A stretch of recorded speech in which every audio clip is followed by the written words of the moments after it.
سلام، این یه ویدیو آموزشی برای آبجو خیار خیلی خفنه. این روزا که هوا گرمه و تو تابستونی آبجو خیار خیلی جذبه. با من همراه باشید. اول ماستش رو می‌ریزید توی ظرف بزرگی که داریم، قشنگ می‌زنید که یک دست بشه. بعد اینکه قشنگ ماست رو زدید به این رنگ خیار نمکش رو بزنید دیگه.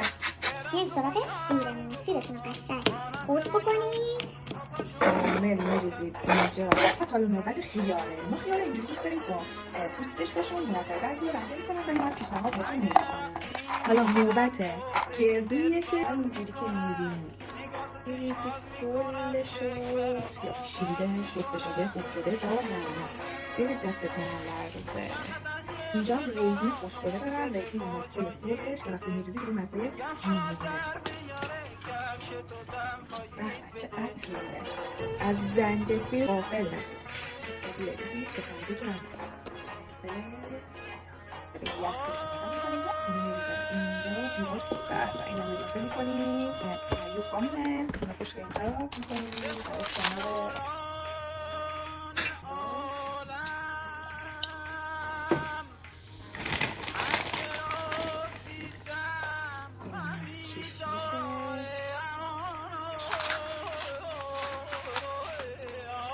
میشه جمع